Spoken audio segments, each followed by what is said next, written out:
Hey guys, we are in day 189 in our Bible reading plan, 2 Corinthians 10 through 13 and Proverbs 19, 15 to 29, and we are finishing another book of the Bible. They're going to start running by us. It's going to be awesome. Before you know it, the year will be over, and then you'll be like, I wish I was still reading the Bible. Anyway, long reading today. So today's big idea is that our daily struggles are rooted in unseen spiritual warfare that can only be overcome by the grace of God and the power of the Holy Spirit. And so what a rich reading today. Chapter 10, coming off the gates. Man, these verses you need to memorize.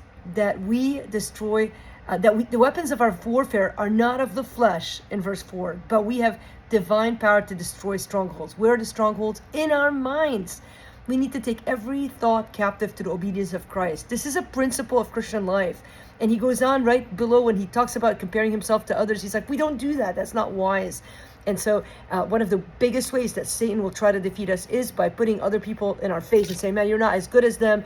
You're not as, your life isn't worth it like theirs is, blah, blah, blah. And so he goes on in chapter 11 and reminds us that I am afraid as the serpent deceived Eve by his cunning. Your thoughts will be led astray from a sincere and pure devotion to Christ. When you don't feel like God is giving you the best purpose that he has for you, then it's easy to be deceived and think that he's not good. And that's exactly what happened to Eve. She didn't believe the goodness of God. She thought God was holding back from her. So be careful. This is the way. This is spiritual warfare. When you start to compare yourself with others, when you start to feel like God isn't giving you what you deserve, that is spiritual warfare. How do you fight it? You take your thoughts captive to the obedience of Christ. And he again goes on in chapter 11 verse 14. It says, no wonder Satan disguises himself as an angel of light. It's no wonder that you miss it. It's not abnormal to miss it, but this is why he's writing.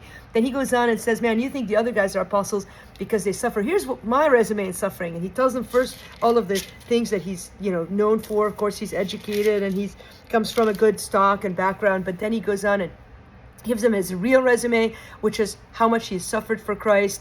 And he's like, look, I'm not even boasting.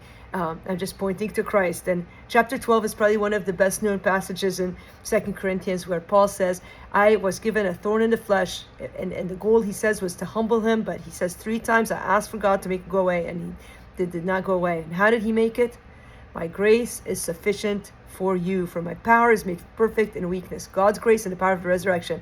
That is the way we make it, day by day, moment by moment, as we fight battles against sin, as we look at the things that we wish weren't in our life, and we're like, man, whether it's a physical appearance thing, whether it's an internal struggle, and I don't know what you're struggling with, whether it's your depression or your singleness or whatever it is, you lean on God for his grace and his weakness and in your weaknesses. And so Paul goes on to say, for the sake of Christ, then I am content with weaknesses, insults, hardships, persecutions, calamities, for when I'm weak, then I am strong. Last chapter is amazing too. He says, reminds us that Christ was crucified in weakness, but lives by the power of God. Same for us. And then examine yourselves, see whether you are in the faith. A call for us to examine ourselves. How are we doing today? Will you stop? Take some time to do that in a quiet time. Are you saved? And if you're saved, are you growing? And if you're growing, how are you growing? And finally, brothers, rejoice. Aim for restoration. Comfort one another. Agree with one another. Live in peace. And the God of love and peace will be with you. I pray that over you today. I love you guys.